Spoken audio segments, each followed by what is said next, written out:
अभिवादन स्वीकार कीजिए ब्रजेश मिश्रा का और आप देखना शुरू कर चुके हैं द डिबेट। बहनों भाइयों, आज लोकसभा में देश की सरकार के खिलाफ विपक्ष ने अविश्वास प्रस्ताव मूव किया है।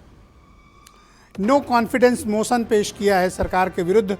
हालांकि किस दिन इसे पेश किया जाएगा और इस पर चर्चा कब होगी, इसकी तारीख स्पीकर विभिन्न दलों के नेताओं के साथ मिल बैठकर तय करेंगे। लेकिन विपक्ष ने अपने अंतिम हथियार का इस्तेमाल सरकार के विरुद्ध किया है। 2018 के बाद पहली बार मोदी सरकार के खिलाफ अपोजिशन ने एक बड़ा गेम प्लान किया है। बन भाई, नो कॉन्फिडेंस मोशन आना किसी भी सरकार के लिए एक चुनौतीपूर्ण होता है और विपक्ष का वो सबसे लेथल वेपन माना जाता है संसदीय लोकतंत्र में, जो विपक्ष के पास अधिकार है। क्या होगा नो कॉन्फिडेंस मोशन से? होगा चाहे भले कुछ नहीं, लेकिन विपक्ष अपने हिसाब से चर्चा कराने में सफल ज़रूर हो जाएगा, ऐसा प्रतीत होता है। क्योंकि जब नो कॉन्फिडेंस मोशन पे चर्चा होगी, सभी राजनीतिक दलों को समय मिलेगा अपनी बात कहने का। और सबके पास मुद्दा क्या है? मणिपुर। इसी विषय पर बात हुई। आज की हमारी चर्चा का मुख्य केंद्र बिंदु यही है। बहन भाइयों, विपक्ष ने अपने अंतिम कार्ड का इस्तेमाल कर लिया है। अंतिम कार्ड का मतलब नो कॉन्फिडेंस मोशन, अविश्वास प्रस्ताव सरकार के विरुद्ध। भारत का जो संसदीय लोकतंत्र है, पार्लियामेंटेरियन जो डेमोक्रेसी है भारत की, उसमें नो कॉन्फिडेंस मोशन सबसे लेथल पॉलिटिकल वेपन माना जाता है अपोजिशन के लिए सरकार को घेरने हेतु। क्या है नो कॉन्फिडेंस मोशन? और विपक्ष जब ये जान रहा है कि उसके पास नंबर्स नहीं हैं, नंबर नहीं मतलब संख्या बल आधे से भी कम है, तो फिर इस नो कॉन्फिडेंस मोशन का मतलब क्या है? जब आपको ये दिख रही हो कि हार संभावित नहीं, लगभग तय है, तब आप क्यों लड़ने जा रहे हैं? दरअसल इरादा लड़ने का नहीं है, लड़ने से ज़्यादा लड़ते हुए दिखना और लड़ाई के दौरान हुए आवाज़ को बुलंद करना। विपक्ष की ये कोशिश है कि नो कॉन्फिडेंस मोशन के जरिए 2 दिन 3 दिन जितने दिन भी ये डिस्कशन चलेगा, जिन परिस्थितियों में ये डिस्कशन चलेगा, उसको समय सीमा से बांधा नहीं जा सकता। नियम 267 में भी बातचीत करने का, चर्चा करने का प्रावधान अलग है, उसमें भी समय खूब मिलता है। बाकी नियमों में 2 घंटा 3 घंटा जो समय निर्धारित हो गया, उसके अकॉर्डिंग समय बढ़ जाता है, जिसकी जितनी स्ट्रेंथ होती है पार्लियामेंट के भीतर उसमें। लेकिन जब नो कॉन्फिडेंस मोशन आएगा, हर दल को बोलने का मौका मिलेगा उसकी क्षमता के मुताबिक। क्षमता से मतलब लोकसभा या राज्यसभा में उसकी स्ट्रेंथ कितनी है, यानी अपोजिशन के लगभग हर दल को मौका मिलेगा। तो सरकार को घेरने का और पार्लियामेंट के भीतर से बात उठाने का और जनता तक पहुंचाने का, ये विपक्ष इसको अपना एक लेथल पॉलिटिकल वेपन मानता है। और ये माना जाता है कि जब सारे हथियार सरकार को घेरने में फेल हो जाएं, एक ही टूल है, नो कॉन्फिडेंस मोशन, अविश्वास प्रस्ताव। क्या स्थिति है इस समय लोकसभा में? बहनों भाइयों, भारतीय जनता पार्टी के पास इस वक्त 330 मेंबर ऑफ पार्लियामेंट लोकसभा के भीतर हैं। आवश्यकता से भी कहीं अधिक बहुमत उनके पास है। और बीजेपी अपने दम पर 301 मेंबर ऑफ पार्लियामेंट है उसके पास, 301, 272 के आंकड़े से कहीं अधिक। और अगर अलाइंस पार्टनर को भी, एनडीए को साथ मानते हैं, 330। अपोजिशन 142। अगर इंडिया अलायंस पूरा भी जुड़ जाता है तो 142 इतने वोट मिलेंगे उन्हें। यानी सरकार की सेहत पर कोई खतरा नहीं है। सरकार स्थिर है, सरकार है, सरकार के गिरने के कोई चांसेस भी नहीं है। तो ये जोखिम विपक्ष क्यों ले रहा है? जब हार दिख रही है, नंबर्स भी पता है, सिर्फ चर्चा का उद्देश्य है। तो क्या जिस मकसद से ये नो कॉन्फिडेंस मोशन लाया गया है, क्या ये पूर्ण रूप से अपने पर्पज को सॉल्व करेगा? ये तब तक नहीं कहा जा सकता जब तक कि स्पीकर यानी लोकसभा के अध्यक्ष ये तय नहीं कर देते कि इसकी चर्चा का कितना समय मिलेगा। 2 दिन 3 दिन, वैसे इससे कम में संभावित कम है। और देर देर रात तक भी पार्लियामेंट चल सकती है। तो मणिपुर से चर्चा से जो बचने का बीजेपी की कोशिश थी वो अंत में आ गई बात नो कॉन्फिडेंस मोशन से, यानी अब बचकर निकलने का गुंजाइश कम है। अब आमने सामने की मुठभेड़ तय है, अब कोलाइड होना तय है, अब युद्ध रोका नहीं जा सकता। नोटिस दी जा चुकी है, नोटिस आज स्वीकार भी कर ली है स्पीकर ने। चर्चा की तिथि नियत होगी। तकनीकी विशेषज्ञ कहते हैं तब तक कुछ अध्यादेश भी पास नहीं हो सकते जब तक नो कॉन्फिडेंस मोशन अपने प्रोसेस को कंप्लीट नहीं कर लेता। तकनीकी चीजें जल्दी जल्दी आपको बता दूं। नो कॉन्फिडेंस मोशन मूव करने के लिए आपके पास 50 मेंबर ऑफ पार्लियामेंट लोकसभा के दस्तखत होनी चाहिए। कोई भी मेंबर ऑफ पार्लियामेंट उसे मूव कर सकता है। पॉलिटिकल पार्टी के साथ साथ पर्सनली भी कोई भी मेंबर ऑफ पार्लियामेंट अगर उस पर 50 सांसदों का सपोर्ट हासिल है वो नो कॉन्फिडेंस मोशन को पेश कर सकता है। यह स्पीकर की बाध्यता है कि उसकी इस नोटिस को स्वीकारें और चर्चा की तिथि मुकर्रर करें। अगर 10 बजे के पहले सेम डे दिया जाता है उसी दिन चर्चा होती है, अन्यथा बाद में भी हो सकती है। थोड़ी संभावना है इस पे। तो इस नो कॉन्फिडेंस मोशन का मैंने आपको उद्देश्य बताया। इसका उद्देश्य विपक्ष का है कि भारतीय जनता पार्टी को घेरना, सिर्फ मणिपुर के ही मुद्दे पर नहीं, अभी तमाम अन्य मुद्दों पर भी विपक्ष सदन में सरकार को घेरेगा। सरकार ने भी ठान लिया है नहीं बोलेंगे, और बोलेंगे तो अपनी शर्त पे बोलेंगे, तुम्हारे सामने नहीं झुकेंगे, अपने हिसाब से बोलेंगे। अगर बात करनी हो तो आओ, नहीं बात करनी जाओ।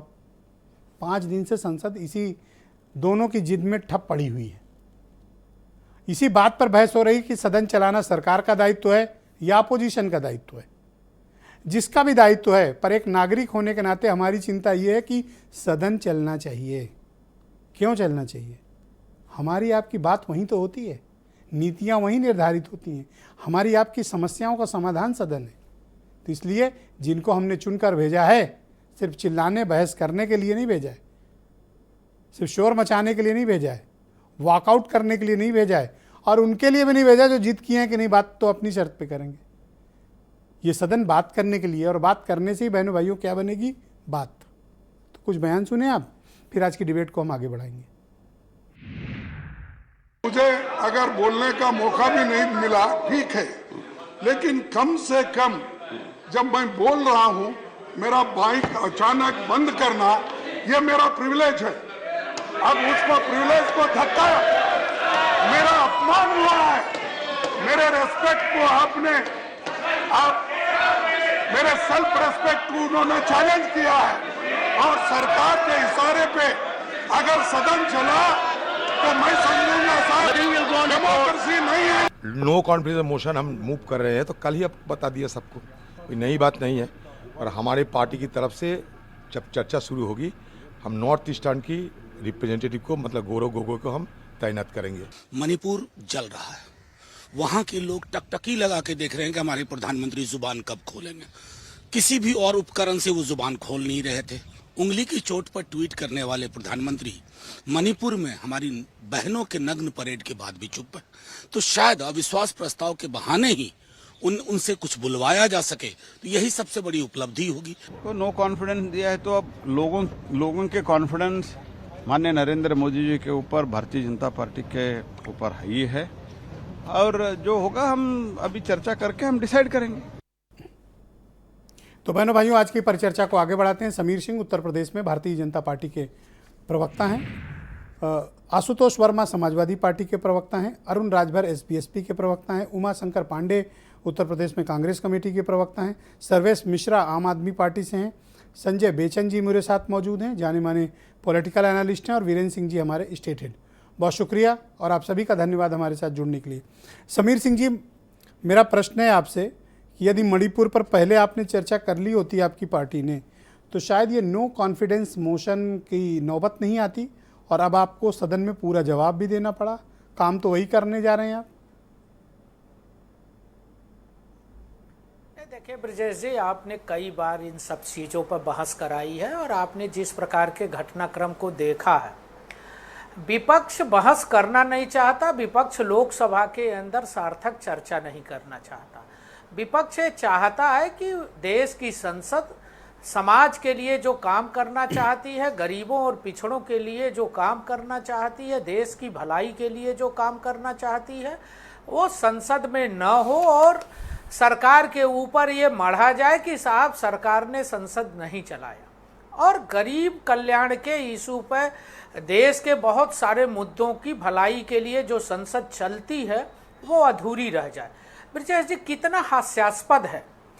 नो कॉन्फिडेंस मोशन विपक्ष का लाना, विपक्ष नहीं मैं कहूँगा, एक तरह से टुकड़ों टुकड़ों में बटे लोग जिनका कोई सिद्धांत नहीं, जिनका कोई उद्देश्य नहीं और जिनकी कोई परिस्थिति नहीं, वो नो कॉन्फिडेंस मोशन लाते। भाई माननीय अमित शाह जी ने, देश के गृह मंत्री हैं, उन्होंने सदन के अंदर कहा कि हम सभी विषयों पर चर्चा करने के लिए तैयार हैं, चाहे वो महिला अपराध की घटना मणिपुर में हुई हो, राजस्थान में हुई हो, किसी भी राज्य में हुई हो, हम उस पर चर्चा करने के लिए तैयार हैं। महिला है और हमारे लिए सभी महिलाएं बराबर हैं। आप देखेंगे माननीय प्रधानमंत्री जी ने मणिपुर की घटना पर दुख व्यक्त किया था और माननीय प्रधानमंत्री जी ने अपने वक्तव्य को दिया था और विपक्ष कह रहा कि साहब प्रधानमंत्री जी बोल नहीं रहे। तो कहीं ना कहीं ये भटका विपक्ष है, कहीं ना कहीं ये ऐसा विपक्ष है जिसका कोई नेता तय नहीं है और जिसकी कोई नीति तय नहीं है। मैंने पहले भी आपके इस चैनल पर कहा था कि ये इंडिया नहीं है, ये ईस्ट इंडिया कंपनी है, ये देश को लूटने की योजना बना रही है और देश की जनता तो नो कॉन्फिडेंस मोशन को आपकी पार्टी अब कैसे हैंडल करेगी? नहीं, इसमें हैंडल क्या करना ब्रिजेश जी, हमारे पास बीजेपी के पास अकेले स्पष्ट बहुमत है, बीजेपी के पास अकेले स्पष्ट बहुमत है और हमारे सहयोगी दलों के साथ लेके एक बड़ा बहुमत है माननीय प्रधानमंत्री जी के साथ। और विपक्ष जो नो कॉन्फिडेंस मोशन लाया है उसकी स्थिति क्या है, अभी आप बता रहे थे 142 है। उसके अतिरिक्त मैं कहना चाहता हूँ ये विपक्ष करते हैं, आखिर बीजेडी को आप किस में लेते हैं, टीआरएस को किस में लेते हैं, वाईएसआर को किस में लेते हैं। और पश्चिम बंगाल के अंदर ममता बनर्जी जी कम्युनिस्टों और कांग्रेस के साथ जाएंगी क्या? विपक्ष की नेता है, मीटिंग तो करती हैं, लेकिन जब चुनाव होगा तो क्या होगा, बिहार के अंदर क्या होगा, ऐसे बहुत सारे राज्य हैं। नो कॉन्फिडेंस मोशन का सामना करने के लिए आपकी पार्टी तैयार है? अरे बिल्कुल, हम सब चीज का सामना करने के लिए तैयार हैं ब्रिजेश जी। हमारे प्रधानमंत्री जी ने वक्तव्य दिया और हमारे गृह मंत्री जी ने पत्र लिख के खड़गे साहब को कहा कि आप बहस करिए, हम बहस करने को तैयार हैं। लेकिन खड़गे साहब और उनका पूरा कुनबा, कांग्रेस का पूरा कुनबा और कुछ ऐसे लोग हैं जो बहस नहीं करना चाहते, इस नाते कि जिस दिन बहस होगी उस दिन कलई खुल जाएगी ब्रिजेश जी। और आपको याद होगा इसके पहले भी नो कॉन्फिडेंस मोशन आया था, क्या असर हुआ था, और माननीय प्रधानमंत्री जी ने कहा था कि आगे आप 2023 में लाइएगा और 2023 में गिरा रहा है। और मैं आपके कहने पे फिर कह रहा हूं, फिर विपक्ष 2027 में नो कॉन्फिडेंस मोशन लाएगा। इसका यही काम है जी, यही काम है इनका। धन्यवाद। और इनके चेहरे बेनकाब हो जाएंगे। बहुत शुक्रिया आपका समीर जी, हमारे साथ जुड़े रहिएगा। आशुतोष वर्मा समाजवादी पार्टी के प्रवक्ता हैं। जब आपको पता है कि सामने हार संभावित नहीं दिख रही है, पत्थर पे लिखी हुई इबारत है और आपके पास नंबर भी नहीं है, ये जोखिम क्यों मोल ले रहे हैं? जी ब्रिजेश जी, देखिए उस समय ये है कि अब मन की बात नहीं और प्रधानमंत्री जी को मणिपुर की बात कहनी है। बस अफसोस ये है कि 70 दिन से जिस तरीके से जुबान बंद थी, इंडिया गठबंधन बनते ही 7 दिन के अंदर 7 सेकंड की स्पीच पे उन्होंने विपक्षी दलों को आड़े हाथ ले लिया। तो ऐसे प्रधानमंत्री से हम लोग ये चाहते हैं कि आपको राजनीति तो खूब करना आती है, आप गठबंधन पे आपने इंडियन मुजाहिदीन और पॉपुलर फ्रंट ऑफ इंडिया और पता नहीं ईस्ट इंडिया कंपनी कैसे नाम दे दिए 7 दिन के अंदर, लेकिन 70 दिन के अंदर एक प्रदेश जल रहा है और आपके पास तनिक भी समय नहीं आ पाया कि आप आके एक बार बात कर ले सदन में। और ये आपने पहले ही बोला कि हठधर्मिता किस बात की है, यह आपने आरोप लगाया कि विपक्ष चलाने नहीं दे रहा है सरकार, तो विपक्ष आपको खुली चुनौती दे रहा है कि आइए, हम तो सदन चलाने दे रहे हैं, आप आइए। तो कहीं ना कहीं मनोस्थिति ये पैदा की जा रही है कि विपक्ष सरकार सदन नहीं चलने दे रही है। हमको ही पता है कि सदन चलने में जो खर्चा आता है वो आप बार बार देश को बताते हैं। लेकिन जब 70 सालों से आप विपक्ष में बैठे हुए थे तो आपके ही नेता कहते थे कि सरकार में विपक्ष का काम होता है सदन को रोकना और उसकी नैतिक जिम्मेदारी होती विपक्ष की होती है। ये माननीय स्वर्गीय अरुण जेटली जब नंबर नहीं है तो ये नो कॉन्फिडेंस मोशन क्यों फिर? नो कॉन्फिडेंस आपकी हार तो दिख रही है, वो तो 330 हैं, आप 142 हैं, कहाँ सामना करोगे? उड़ जाएंगे ऐसे फू करेंगे तो। विवेश जी लोकतंत्र में लो कॉन्फिडेंस मोशन का मतलब ये होता है कि अब सरकार पे यहाँ पे सांसदों का भरोसा नहीं है और शायद इसी बहाने प्रधानमंत्री वहां पे आएंगे और मणिपुर के बारे में अगर नहीं बोले, ये कोई कंपल्सन नहीं है कि मणिपुर पर प्रधानमंत्री सब पर बोलेंगे, मान लो उस पर नहीं, फिर क्या करोगे? ये तो लास्ट वेपन था, इसके बाद तो कोई तरीका नहीं बचा आपके पास। नहीं तो उसके बाद ब्रजेश जी ये बेनकाब हो जाएंगे जो बार बार आरोप लगाते हैं कि विपक्ष जो है वो सदन नहीं चलने दे रही है। धन्यवाद आशुतोष जी, डिबेट को आगे बढ़ाएंगे। मेरे साथ उमा शंकर पांडे, उत्तर प्रदेश में कांग्रेस कमेटी के प्रवक्ता हैं। पांडे जी, नंबर तो है नहीं, सरकार को गिराने की आपकी स्थिति नहीं है, आपके पास नंबर ही नहीं, ना मेंबर ऑफ पार्लियामेंट्स हैं, फिर ये नो कॉन्फिडेंस मोशन को आपकी पार्टी लीड कर रही है, गौरव गोगोई लीड करेंगे, नॉर्थ ईस्ट के मेंबर ऑफ पार्लियामेंट। जब नंबर नहीं है तो क्यों लड़ने जा रहे हो, जब पता है कि हार दिख नहीं रही, लिखी हुई है? देखिए ब्रजेश जी, नो कॉन्फिडेंस मोशन का मकसद सरकार गिराना ही हर बार नहीं होता है।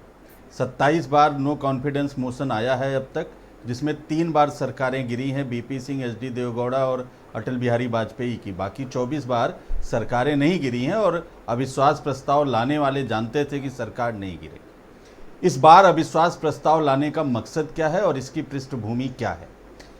कांग्रेस पार्टी और इंडिया के सभी घटक दल इस बात की मांग कर रहे थे कि 80 दिनों से मणिपुर जल रहा है, वहाँ पर 100 से ज़्यादा बहन बेटियों के साथ नृशंस उनकी हत्या, बलात्कार जैसी घटनाएं हुई हैं और वहाँ का मुख्यमंत्री एन बीरेन सिंह हंसते हुए जिस तरीके से इन बातों का मजाक उड़ा रहा है, उसकी बर्खास्तगी की विपक्ष मांग कर रहा है और प्रधानमंत्री जी हमेशा की तरह मौन है। जब भी इस देश में कोई गंभीर विषय आता है, प्रधानमंत्री जी मौन हो जाते हैं। नोटबंदी में तो विदेश ही भाग गए थे, लोग लाइनों में मर रहे थे। किसान आंदोलन में 750 मौतों का प्रधानमंत्री जी ने इंतजार किया, तब एक दिन घड़ियाली आंसू बहाते हुए आके रोने लगे कि मुझे माफ कर दीजिए, गलती पर ये लास्ट अटेम्प्ट है आपका जी। इसके बाद कोई आपके पास टूल वेपन है नहीं लड़ने का? नहीं, लेकिन आप समझिए इस पे अब चर्चा होगी। प्रधानमंत्री जी और भारतीय जनता पार्टी के लोग जिस चर्चा से भाग रहे थे, बच रहे थे, अब वो चर्चा होगी। अब प्रधानमंत्री जी को भी सदन में बोलना पड़ेगा। इसकी एक डिमेरिट भी समझ लीजिए, ऐसा नहीं है कि ये चर्चा होगी तो यही आप ही लोग बोलोगे और ये मुंह में टेप लगाए बैठ, इनको आपसे ज़्यादा टाइम मिलेगा, इनकी स्ट्रेंथ बहुत है। हाँ ठीक है, अगर आप इनको 2 बार पटकोगे तो दिन में 8 बार ये आपको पटकेंगे सदन में। इनकी स्ट्रेंथ ज़्यादा, इनको टाइम अधिक मिलेगा, ये समझे हो ना? ये बात आप समझिए, कैलकुलेटेड रिस्क है। हमारी संख्या के अनुपात में हमको भी बोलने को मिलेगा, लेकिन हम तो प्रधानमंत्री जी को बोलने की बात कर रहे थे कि प्रधानमंत्री जी मणिपुर पर अपना मुंह तो खोलें। इतने संवेदनहीन कैसे हो गए? ऐसे प्रधानमंत्री जिनका टैलेंट ही बोलना है, मुझे तो लगता है वो सोते हुए भी भाषण देते होंगे। नो कॉन्फिडेंस का मतलब ये नहीं होता कि आप अकेले बोलोगे। नहीं, वो बोलेंगे, हम भी तो बोलेंगे, वो भी बोलेंगे। हम तो प्रधानमंत्री जी के वक्तव्य का मणिपुर पर यही तो उनसे डिमांड कर रहे थे, लेकिन वो बोलने को तैयार नहीं थे। जैसा अभी समीर जी कह रहे थे, 2 चीजों का जिक्र कर रहे थे। पहली बात, हम 267 नियम के तहत राज्यसभा में मांग कर रहे थे, क्या मणिपुर जैसी बड़ी घटना में जिसमें 142 से ज्यादा लोग मारे गए हैं, 60,000 से ज्यादा लोग विस्थापित हैं, 400 से ज्यादा लोग घायल हैं, 150 से ज्यादा महिलाओं के साथ बलात्कार हुए हैं, क्या ये सदन, ये देश जलते हुए मणिपुर के लिए जो भारत का हिस्सा है ब्रजेश जी, क्या उसके लिए 1-2 दिन चर्चा नहीं कर सकता? अच्छा, लास्ट क्वेश्चन ये है कि अब जब आपके सामने आपने ये स्वीकार कर लिया आपके पास नंबर नहीं है, यानी आप नो कॉन्फिडेंस को अप्रूव नहीं करा पाएंगे सदन से, तो यानी आप ये खुद कह रहे हैं कि आप ये चर्चा के लिए ला रहे हैं, करेक्ट? बिल्कुल, चर्चा होनी है, प्रधानमंत्री जी को मैं SBSP के राष्ट्रीय प्रवक्ता और नेशनल जनरल सेक्रेटरी हैं अरुण राजभर, उन्हें आमंत्रित करता हूँ। राजभर जी, शुक्रिया आपका हमारे साथ जुड़ने के लिए। तो विपक्ष ने फाइनली एक मेगा स्ट्राइक की है सत्तारूढ़ दल पे, नो कॉन्फिडेंस मोशन। चर्चा होगी, अब तो बोलना पड़ेगा, अब तो भागने का रास्ता नहीं है। बिना लड़े अब दरवाजे से निकल नहीं पाओगे। अब बिना लड़े वो पहले से भाग रहे हैं सब, वो लड़ना ही नहीं चाहते हैं। और उनके जो जिस तरीके से ये विपक्षी एकता बन रही है श्री राहुल गांधी जी के द्वारा गठित INDIA, अब उसमें जितने भी दल हैं, कुछ के तो सांसद ही नहीं है और कुछ के सांसद हैं, तो वो बाहर धरना पर बैठे हैं। बात हर केरल, खाली बात मणिपुर पर हो रही है। अरे भैया, छत्तीसगढ़ पर भी कर लेते। अब तो बोलना पड़ेगा छत्तीसगढ़ पर भी कि वहाँ भी इसी तरह से आपने नंगा घुमाया था। आप राजस्थान पर भी आपको बोलना पड़ेगा। अब आपको कोई भी बिहार में जो घटनाएं हुई हैं उस पर भी बोलना पड़ेगा, बंगाल में जो हुआ उस पर बोलना पड़ेगा। पूरा बना लीजिए खाका बढ़िया से। हमारी सरकार, NDA के लोग और माननीय प्रधानमंत्री जवाब देने के लिए तैयार हैं। माननीय अमित शाह जी ने चिट्ठी भी लिख दिया 2 ठो, चाहे राज्यसभा के विपक्ष के नेता हो, लोकसभा के विपक्ष के नेता, दोनों को लिखा। चिट्ठी लिखने के बाद भी अगर ये लोग इस बिल को ला रहे हैं कि हम अविश्वास प्रस्ताव पर चर्चा करेंगे, तो कौन भाग रहा है? अब जवाब देना पड़ेगा, क्योंकि ये हताश हो चुके हैं, ये निराश है, ये दिशा विहीन हो चुके हैं। इनके पास कोई एजेंडा नहीं। चर्चा कर ले, सुनना हमेशा बड़ा दिलचस्प होता है, को फांसी पे चढ़ा देंगे, क्योंकि आपकी बात रखने की शैली बड़ी दिलचस्प है। और आप जब विपक्ष की तरफ से लड़ते थे तो भी ठोक के लड़ते थे, और आज देखिए समीर सिंह का बचाव कितनी खूबसूरती से आप कर रहे हैं। I really appreciate you. अरे मैं तो कह रहा हूँ कि जैसे अभी कांग्रेस मतलब के मणिपुर बोल रहे में, हैं, बाकी मणिपुर की घटना को लेकर अगर ये नो कॉन्फिडेंस लाए हैं, तो आप कितना खुलकर विरोध कर रहे हैं कांग्रेस का? नहीं, हमारे पास, अरे हमारे NDA के पास 329 सांसद हैं, समर्थन हम जान रहे हो कि हम मुंह बगल गिर जाएंगे, हम पटके जाएंगे, लेकिन सीना जिस तरह फट रही है उन लोगों की, राजस्थान पर बोलने की हिम्मत नहीं जुटती है।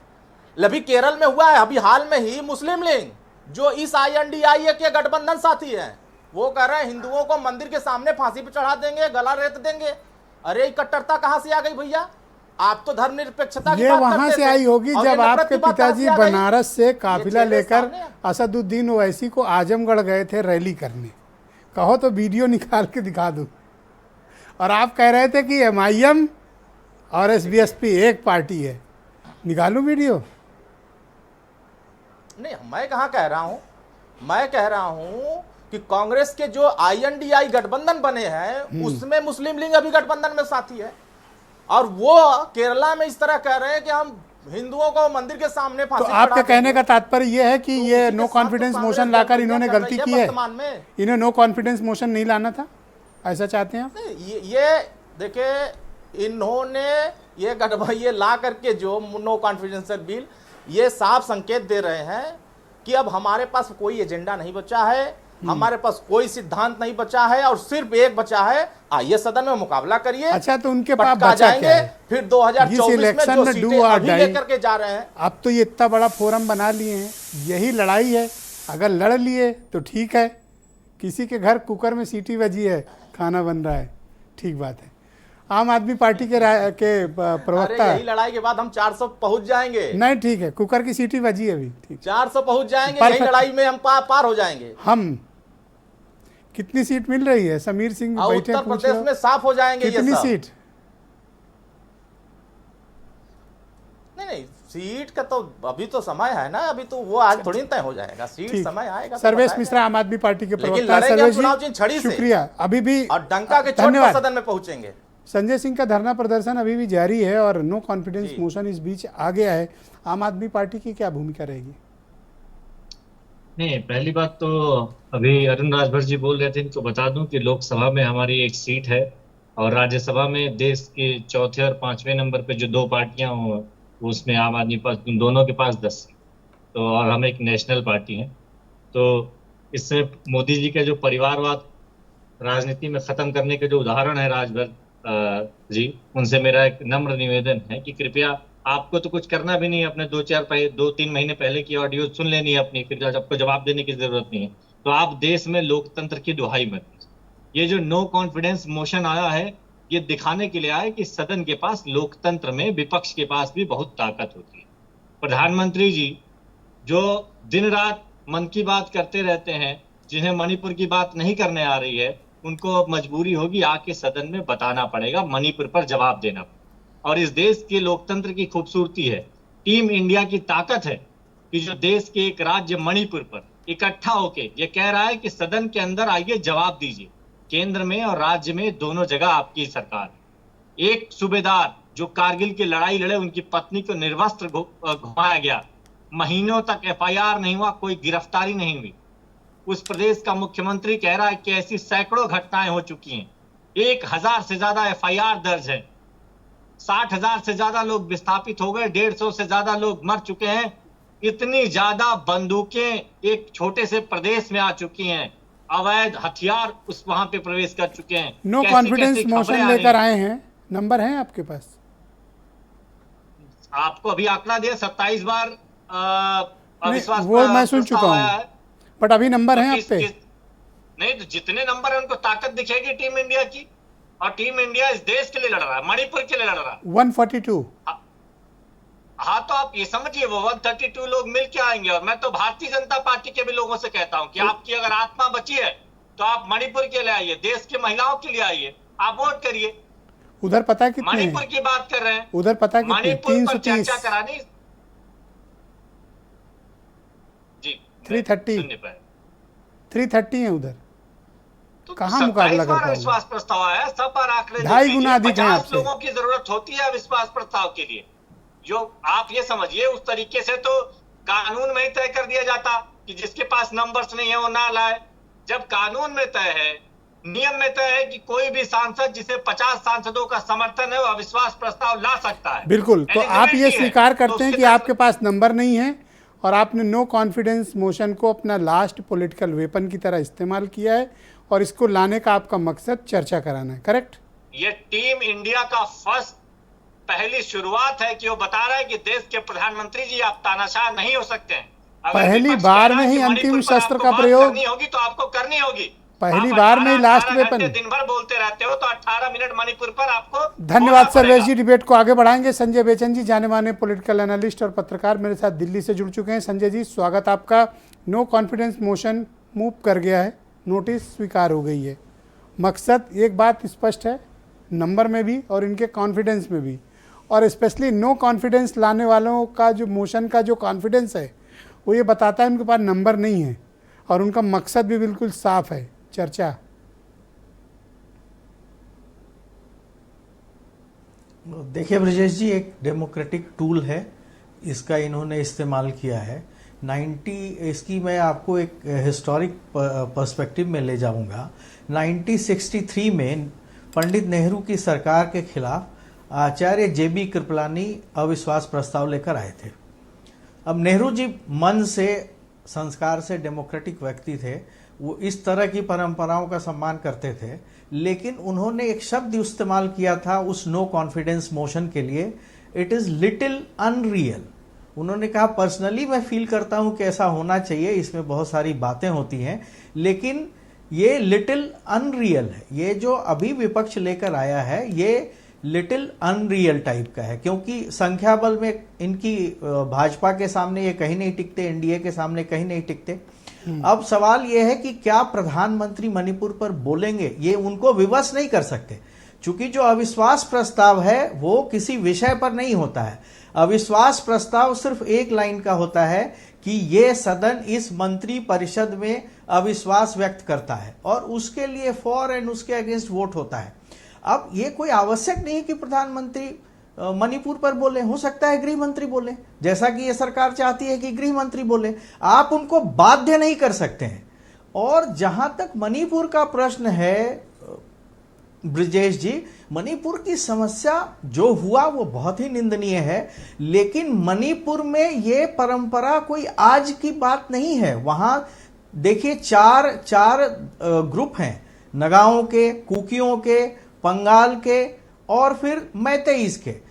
चारों ग्रुप जो हैं, चारों के अपने अपने मिलिटेंट ग्रुप हैं। इनकी आपस की लड़ाइयां हैं। और ये कोई आप इसमें ये नहीं कह सकते कि बस ये सिर्फ इस सरकार का दोष है, इस सरकार का क्रिएशन है। लेकिन एक चीज स्पष्ट हुई नो कॉन्फिडेंस मोशन से 60-70 वर्षों कि से ये जो नया इंडिया अलायंस तैयार हुआ है इसमें एकता है और मुद्दों को लेकर ये एक साथ चलने को तैयार हैं।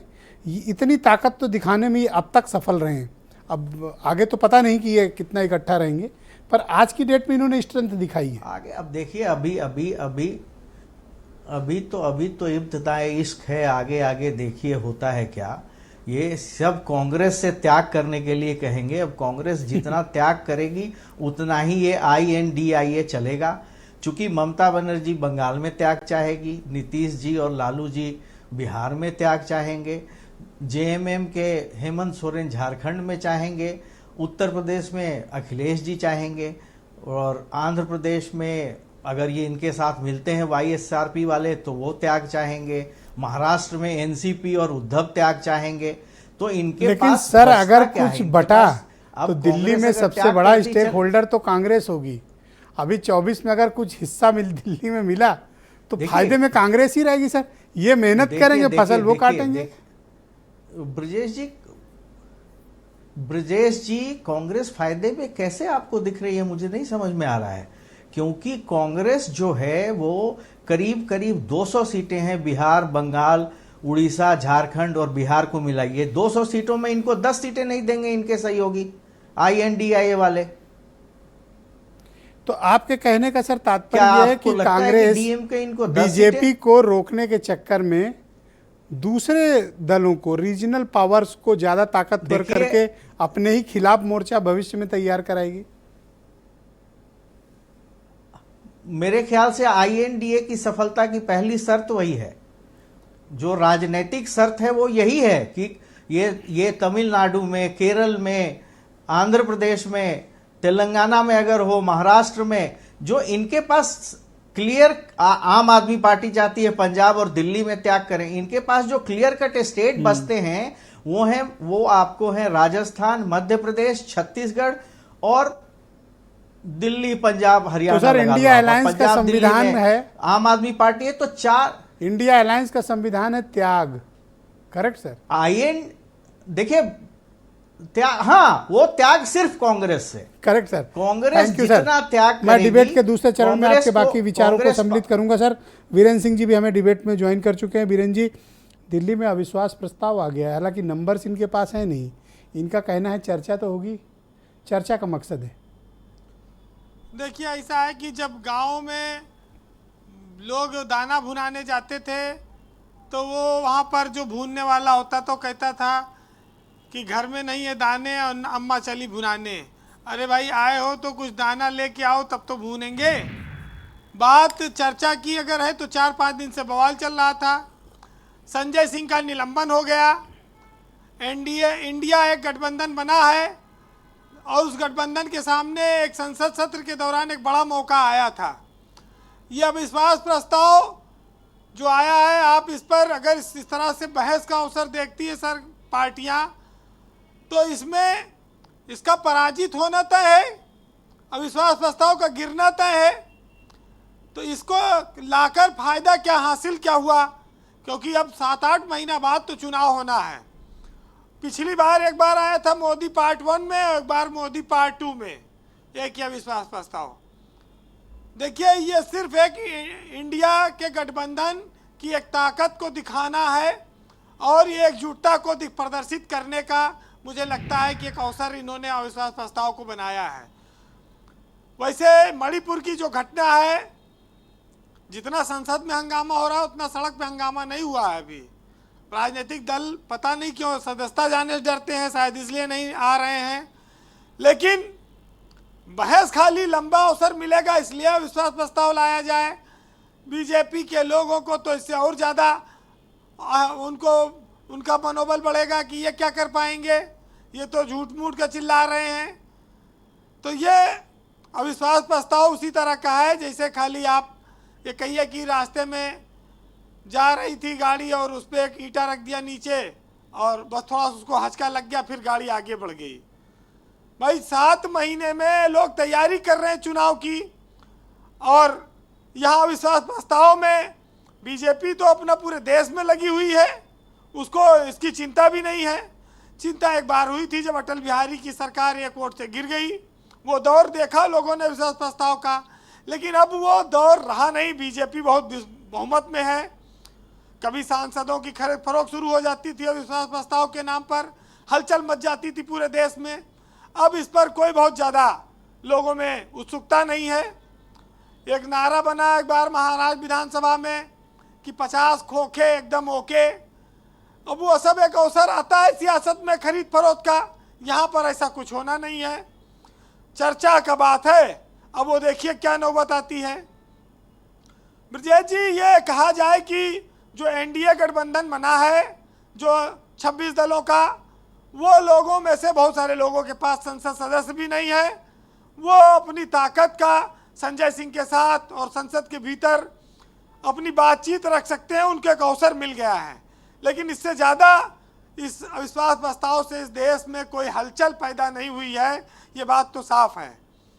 ये ज़रूर है कि सियासत करने वालों की अपनी स्टाइल है, भाई वो स्टाइल से अपने करते हैं, लेकिन लोकतंत्र में इस तरह के गंभीर जो स्थितियां हैं, इनका इस्तेमाल ये माना जाता है। इस देश के जो 150 करोड़ के लगभग जनता है, वो अविश्वास प्रस्ताव को बड़ी हसरत भरी निगाह से देखती है। जब कोई विचित्र स्थिति सरकार की डावाडोल होती है, तब के लिए बनी थी।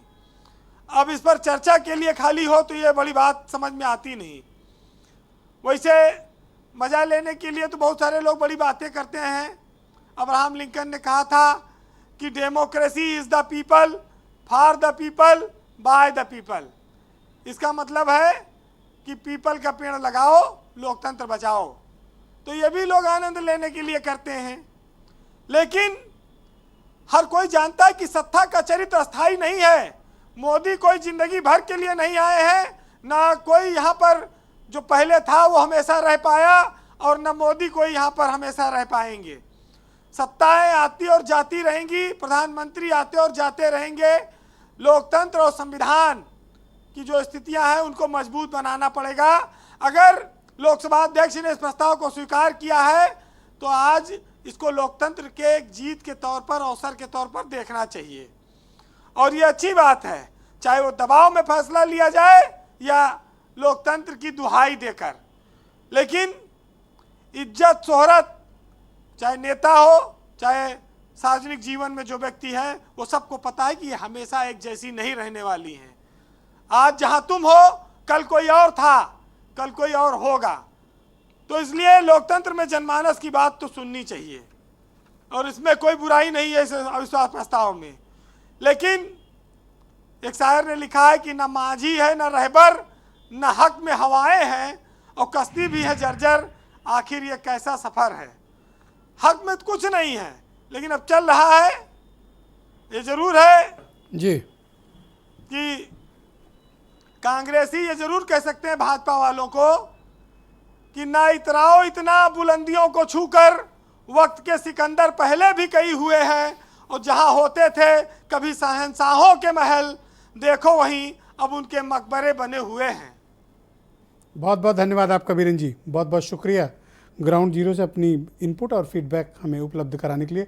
बहन भाइयों, आज हम चर्चा कर रहे हैं कि लोकसभा में विपक्ष ने प्रधानमंत्री मोदी की सरकार के विरुद्ध अविश्वास प्रस्ताव प्रस्तुत किया है, जिसे मंजूर कर लिया गया है। हालांकि चर्चा किस दिन होगी इसकी तिथि अभी नियत नहीं हुई है, पर यह माना जा रहा है कि नेक्स्ट वीक इस पर बड़ी डिबेट हो सकती है, बड़ी चर्चा भी हो सकती है। विपक्ष के पास नंबर नहीं है, उसके बावजूद उसने अपने लास्ट पॉलिटिकल वेपन का इस्तेमाल किया है सरकार के विरुद्ध, ताकि वो चर्चा शुरू करा सके सदन के भीतर। भारतीय जनता पार्टी के प्रवक्ता समीर सिंह मेरे साथ मौजूद हैं। समीर सिंह जी, अगर आपने ये पहले चांस दिया होता और इस पर खुलकर चर्चा कर ली होती नियम 267 के तहत, जिस पे समय की पाबंदी नहीं थी, तो शायद आपकी सरकार को ये 2018 के बाद ये नो कॉन्फिडेंस मोशन इसका सामना नहीं करना पड़ता। ये आपने खुद इनवाइट किया है। नहीं, ब्रजेश जी, निवेदन भी करूंगा, थोड़ा समय, सवाल बहुत है, जवाब के लिए थोड़ा समय आप दें। बोलिए। देखिए ब्रजेश जी, ये नो कॉन्फिडेंस मोशन नहीं है, ये कांग्रेस को अपना चेहरा छुपाने का एक तरीका है।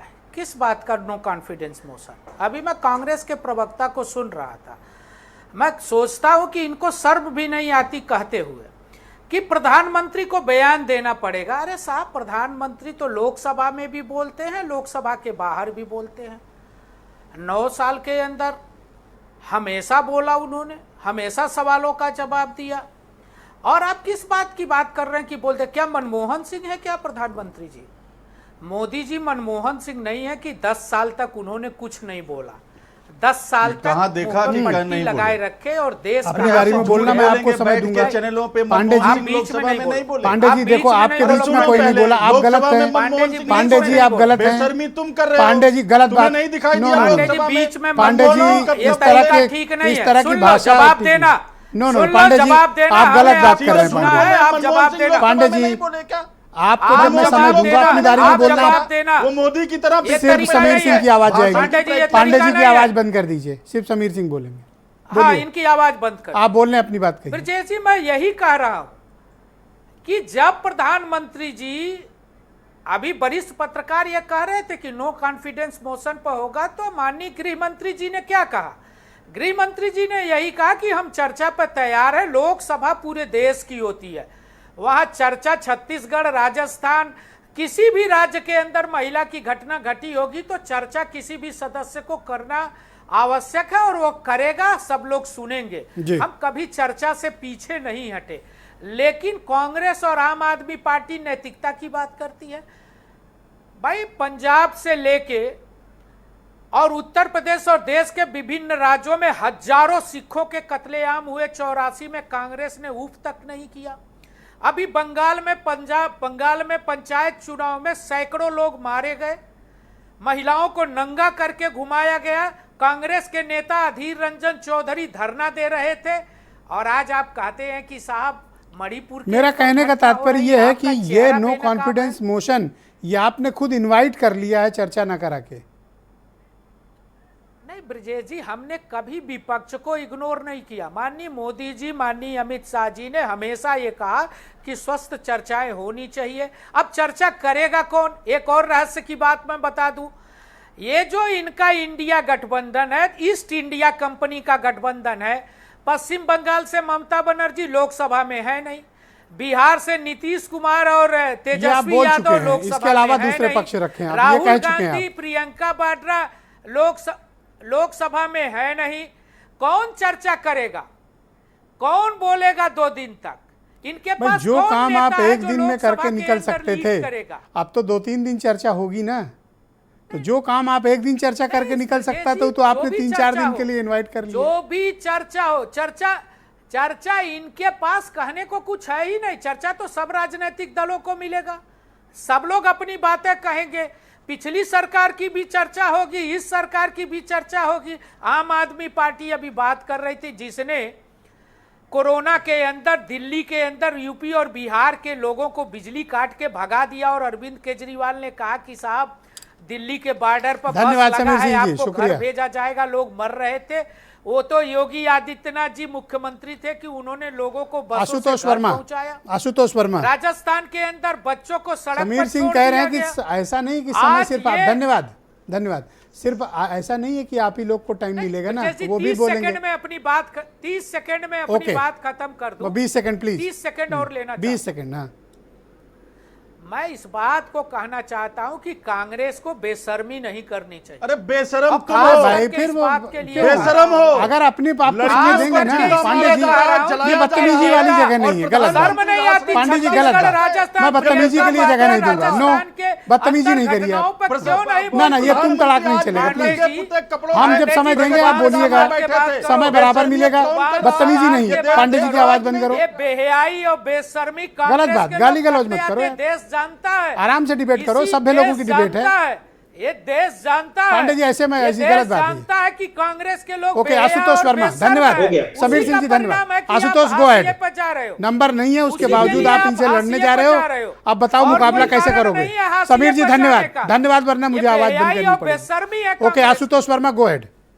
ब्रिजेश जी देखिए, ऐसा है कि आप मुझसे सवाल पूछते रहे और मैं दाएं महिलाओं बाएं के की साथ बात करता बलात्कार। रहा। पांडे जी, मैं समय दूंगा अपनी बारी में बोलना, आप इतने बेकाबू क्यों मुख्यमंत्री हो हंस के रहे? कह रहा है ये ऐसी कोई हजारों सड़क छाप घटनाएं डिबेट हो नहीं है, रही मैं हैं। आपसे फिर इससे कह रहा ज्यादा हूँ, बेशर्मी और मैं क्या है? आपको पर्याप्त समय दिया हूँ। आप डिबेट में बदतमीजी नहीं चलेगी किसी से। दोनों की आवाज बंद करिए, तत्काल बंद करिए दोनों की आवाज। Ashutosh Verma, go ahead. तो ब्रिजेश जी देखिए, आप मुझसे सवाल पूछे और हम इधर उधर की बातें करते रहे, लेकिन मूल मुद्दों पर ना आए तो आप मुझसे क्या कहेंगे कि ये भाई भागते रहते हैं, ये पॉलिटिकल आदमी है। तो वैसे ही मोदी जी की है, वो बोलते तो हैं मनमोहन सिंह ने कुछ नहीं बोला, लेकिन वो मनमोहन सिंह ही थे जिन्होंने रिसेशन से पूरे विश्व में से हिंदुस्तान को निकाल के लेके आए थे। वो मनमोहन सिंह ही थे जो न्यूक्लियर डील करवा के लाए थे। और खैर हम बहुत ज्यादा मेरा एक सवाल ये है ना कि पहला ही अलायंस है आप लोगों का, और पहले ही अलायंस में आपने लास्ट पॉलिटिकल टूल का इस्तेमाल किया है, ये ठीक है? ये रियलिस्टिक है? ये गलत है, ये गलतफहमी है। ये गलतफहमी है कि लास्ट टूल है, कोई टूल नहीं है। ये देश की जनता में उस व्यक्ति को दिखाना है कि उस व्यक्ति ने तब भी नहीं बोला जब नोटबंदी में 100 लोग मरे थे और कहा था कि अगर पैसा नहीं आया काला धन तो मैं चौराहे पे खड़े कर देना, मुझे टांग देना। आज तक नहीं बोल पाए इस पे। हाथरस में उस लड़की को जला दिया गया, इनके मुंह से उफ तक नहीं निकला। किसान आंदोलन में 100 आदमी शहीद हो गए और उल्टे यूटर्न लेके वापस आ गए, इन्होंने उफ तक नहीं बोला। लखीमपुर में किसानों के ऊपर गाड़ी चढ़ाई गई और मर गए, इन्होंने उफ तक नहीं बोला। ओलंपियन के साथ फोटो खिंचवाते हैं, लेकिन जब वो नारी शोषण के लिए आवाज उठाती हैं तो आवाज तक नहीं उठाई। तो ये बोलेंगे मणिपुर पे, ये कैसे बोलेंगे? लेकिन हाँ, ये जवाबदेही सुनिश्चित करने के लिए है, नो कॉन्फिडेंस नहीं बोलेंगे तो देश देख रहा है। All right, yes, thank you. देख रहा है कि किसी लायक थोड़ा इस राउंड में समय का अभाव है, कृपया सहयोग करें आप लोग। धन्यवाद, बहुत शुक्रिया भाई। उमाशंकर पांडे जी, देखो हम लोग क्या है, डिबेट आराम से कर रहे हैं, सबको पर्याप्त समय, सबकी इज्जत है, एक दूसरे के साथ इज्जत से पेश आइए। दर्शकों में गलत मैसेज जाता है जब एक दूसरे को तुम तड़ाक गाली गलौज कर। अपने समय में अपनी बात रखो, समय ना मिले मुझसे कंप्लेंट करो। गो अहेड, बोलिए। देखिए ब्रजेश जी, अगर बदतमीजी से गलत बोलेंगे बात, तो देखो डबल अब आराम से आप बदतमीजी बात से जवाब दूंगा, इसमें कोई दो राय नहीं है। एक बात। दूसरी बात, इन बेशर्म लोगों को जरा समझना चाहिए, अगर राजस्थान में बलात्कार पहले नंबर पे है, फिर वही सुन, इनको चुप कराइए। आपने मेरा बंद कराया था ब्रजेश जी। इस आदमी नहीं, का आप गाली बंद गलौज कोई ना कराइए। करे। Sameer Singh ji, no please. हाँ ठीक, माइक बंद करिए और पांडे जी बोलिए आप। हाँ, लेकिन गाली गलौज नहीं। हाँ बिल्कुल। अब बेशर्मियत और बेहाई समझिए, अगर राजस्थान में पहले नंबर पर बलात्कार है, नहीं, तो समीर सिंह जी अब आप और बोलिए। उत्तर प्रदेश दूसरे और तीसरे नंबर पर है, उसके बारे में चर्चा कब करोगे? और सुनो, एनसीआरबी के आंकड़े चेक कर लो, उत्तर प्रदेश महिला अपराधों के मामले में पूरे देश में नंबर 1 है। ये अभी चेक कर लो, उत्तर प्रदेश में महिलाओं पर सबसे ज्यादा अत्याचार है। और मैं आंकड़े बता दूं एनसीआरबी का, उत्तर प्रदेश में पिछले पांडे जी तैयारी बता दो, सबको पता है डेटा। 60,000 अपनी तैयारी बताओ। मैं बता रहा हूं, 56,083 महिलाओं के खिलाफ अपराध हुए हैं। उत्तर प्रदेश में नंबर 1 पर है पूरे देश में। एनसीआरबी के आंकड़े में राजस्थान तीसरे नंबर पर भी महाराष्ट्र है। में डूब मरो। ये तुम्हारे उत्तर प्रदेश में सुन लो, तुम्हारे नहीं, सबका उत्तर प्रदेश है। अत्याचार, इस बेशर्मी और बेहाई पर दिखाओ ना चिंता एनसीआरबी के करोगे। आंकड़े। बलात्कार के मामले में राज्य का तुम्हारा मध्य मुख्यमंत्री प्रदेश और अपने हरियाणा, मंत्री को मध्य बर्खास्त प्रदेश करता तुम्हारा हो, दूसरे और विधायक तीसरे को नंबर पर है। बर्खास्त बात करता करोगे हो और विधायक इस ये बेशर्मी कहती और हो बेहाई पर जवाब। धन्यवाद। हमारी बात नहीं मणिपुर सुनी में जा लोग रही मर रहे है। हैं। धन्यवाद। विधायक कहती है बहुत बहुत कि शुक्रिया हमारा आप दोनों का, धन्यवाद। महिलाओं को धन्यवाद, दबाया जा रहा है। समय का भाव है, बहुत ज्यादा दबाव है। बलात्कार हुए मंत्री को अरुण राजभर को स्क्रीन पर लाया गया, धन्यवाद। और उन बेहयाई पर नो पर्सनल बेशर्मी स्कोर पर सेटलमेंट, चुप नहीं हो रहे धन्यवाद। हो। ओके, अरुण राजभर, विपक्ष की तैयारियां और सत्ता पक्ष की तैयारियां आंकड़ों के हिसाब से तो ये भारी हैं, लेकिन चर्चा कराने में तो विपक्ष कामयाब हो गया ना। जो विपक्ष चाहता था वो तो पा गया, चर्चा। और बीजेपी इसी से भाग रही थी।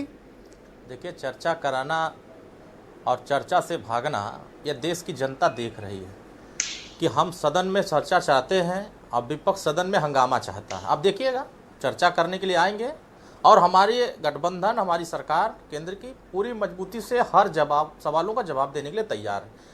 अब हंगामा जो करेगा उसका भी चेहरा इस देश की जनता देखेगी।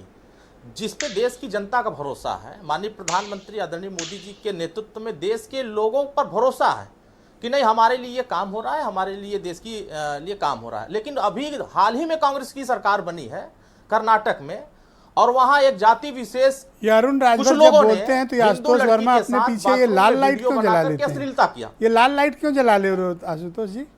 नहीं ये बोल रहे हैं तो आप लाल लाइट जलाओगे? क्यों? ये गलत बात है। उनको खतरा नजर आ रहा है ना। जैसे ही आप बोलना शुरू किए वो लाल लाइट जल। प्रधानमंत्री जी पिछड़े वर्ग से हैं, अभी तक ग्रीन किए पिछड़े थे। वर्ग से हैं, वो कैसे हटेंगे ये सब चर्चा कर रहे हैं। कांग्रेस पार्टी छोड़ दीजिए, अभी आम आदमी पार्टी हमारे ऊपर बयान दे रहे थे कि कंक्लूड करो, 20 सेकंड बचा अरे भैया आपके ही नेता संजय सिंह जी ने एक वीडियो बनाया था, पूरे दुनिया भर के नेताओं को परिवारवाद बताया था। तब कहां थे पांडे जी? आज किसी से झगड़ा करके आए हो क्या? पांडे जी सबसे बड़ा झंझट करके आए हो क्या किसी से? धन्यवाद भैया। कहाँ है आप? आपके पिताजी सबसे बड़े झूठे का सर्टिफिकेट गलत बात है। पांडे जी आप सबसे बड़ा झूठा मोदी को सबके साथ ऐसा गई है। धन्यवाद सर्वेश मिश्रा। वो सीधे सीधे अब माना जाएगा ना कि ईस्ट इंडिया सर्वेश मिश्रा नहीं रहे मोदी जी, या कंपनी की विचारधारा से देश नहीं विपक्ष चलेगा। के अपने मकसद में कामयाब हो गया है। आप जो चर्चा कराना चाहते थे, एंड ऑफ द डे आपको चर्चा मिल जाएगी। क्या यही विपक्ष की जीत माने? Sarvesh Mishra go ahead. राजभर जी धन्यवाद। जब से इंडिया के रूप में एक विपक्ष आया है तब से पूरी की पूरी मोदी सरकार घबरा गई। पहली बार अब एनडीए सरकार की तरह आए। जब इंडिया की बात कर रहे हैं, ये ईस्ट इंडिया कंपनी की बात कर रहे हैं। हम कह रहे हैं नॉर्थ ईस्ट इंडिया की बात कर लो, ये कह रहे हैं कि नहीं नहीं हम तो ईस्ट इंडिया कंपनी की बात कर रहे हैं। अभी भाजपा प्रवक्ता कह रहे थे कि मोदी जी बोलते हैं, हम भी कह रहे हैं बोलते हैं, 20-20 घंटे बोलते हैं, लेकिन 20 मिनट मणिपुर पे नहीं बोल रहे। वो बोलते हैं कि आम काट कर समीर जी रुकना पड़ेगा। हाँ बोले भाई सर्वेश वो बोलते रहते हैं, वो दिन भर बोलते हैं कि आम काट के खाएं कि चूस के खाएं। जर्मनी के फुटबॉलर पे बोल देंगे, ब्राजील के फुटबॉलर पे बोल देंगे, हीरो हीरोइनों पे बोल देंगे, लेकिन आज देश एक हमारा राज्य जल रहा है, इस पर नहीं बोलते। हम इस पे उनको बुलवाना चाहते हैं। 142 जो है ना उनको इकट्ठा रखो, क्योंकि बीजेपी जो है ना इतनी आसानी से जाने नहीं देगी। ये बात समझ लेना। तो पूरा देश 142 को सेव करो अभी तो पूरा देश इनके चेहरे को देखेगा, ये पूरी तरीके साफ हो जाएगा। संजय बेचन जी धन्यवाद। संजय बेचन जी, क्या विपक्ष अपनी ताकत का प्रदर्शन करना चाहता है, दिखाना चाहता है अविश्वास प्रस्ताव के जरिए? नहीं, मुझे लगता है कि विपक्ष जो है उसके पास एक डेमोक्रेटिक टूल था, एक पार्लियामेंट्री टूल था, उसका उन्होंने इस्तेमाल किया है।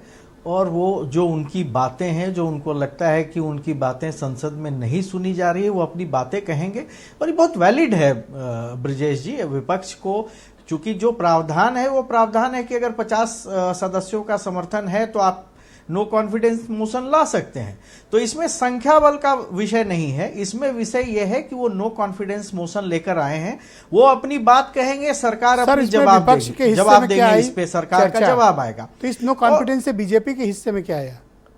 विपक्ष देखिए, बीजेपी के हिस्से में ये आएगा कि जब ये नो कॉन्फिडेंस मोशन लाएंगे और ला चुके हैं, और जब ये मणिपुर पर चर्चा करेंगे तो सरकार जो है वो पूरे ऐतिहासिक परिप्रेक्ष्य में मणिपुर की चर्चा करेगी। और मणिपुर के पाप के भागी सब हैं, कोई ये नहीं कह सकता कि हम जो इससे बच सकते हैं। तो आप ये देखिए कि मणिपुर जो है वो वही वाली बात है कि सर बड़ा रिस्की शॉट हो गया आपके मुताबिक। दोष किसका, पहले खुला गरल का कोस किसका। बहुत शुक्रिया सर। समझिए ब्रजेश जी कि मणिपुर की चर्चा बहुत दूर तक जाएगी, बहुत दूर तक बहुत धन्यवाद सर। और फिर ये उसमें राजस्थान, बहुत शुक्रिया सर, चीजों को भी ले। समीर सिंह जी, मैं 20 सेकंड है आपके पास और आपको भी देंगे समय, कोई इसलिए बीच में इंटरप्ट ना करे। Uninterrupted 20 second only. Sameer Singh go ahead. देखिए ब्रजेश जी, जब मणिपुर की चर्चा अगर आप करेंगे तो नॉर्थ ईस्ट की भी चर्चा करनी पड़ेगी। नागालैंड, मिजोरम और बहुत सारी ऐसी घटनाएं जो कांग्रेस की सरकार में आतंकवादियों को, अलगाववादियों को पैदा करने का काम किया गया था, उसको हमारी सरकार ने, हमारे प्रधानमंत्री और गृह मंत्री ने खत्म किया। आज पूर्वोत्तर के अंदर आतंकवाद नहीं है, लेकिन आपका 20 सेकंड खत्म। चाइना से मिलकर देश के अंदर आतंकवाद फैलाना चाहती है। धन्यवाद, बहुत शुक्रिया। आतंकवादियों की बात कर रहे हैं, आपको पहली बारी दी ना, तो अब आप सुनिए। उन्हीं के साथ मिलकर नॉर्थ ईस्ट में सरकार चला रहे हैं। जो नॉर्थ ईस्ट के आतंकवादी हैं, चेक कर लीजिए, उनके साथ सरकार चला रहे हैं। और मैं फिर इनसे पूछता हूं, मध्य प्रदेश, आपका हरियाणा दूसरे तीसरे नंबर पर बलात्कार के मामले में है, उस पर मुंह में दही क्यों जमा लेते हो? उत्तर प्रदेश अरे महिला एक नंबर अपराधों पर में राजस्थान पूरे है। देश में नंबर 1 पर है। नंबर पर उस राजस्थान समय समाप्त। आप सबका बहुत बहुत शुक्रिया, बहुत बहुत धन्यवाद, बहुत बहुत शुक्रिया। मैं आप सबका बहुत आभार प्रकट करता हूं कि एक महत्वपूर्ण राजनीतिक मसले पर आप सबने अपनी अपनी ओपिनियन प्रस्तुत की। और बहनों भाइयों, आप सबका भी शुक्रिया इस कार्यक्रम को देखने के लिए। धन्यवाद, नमस्कार।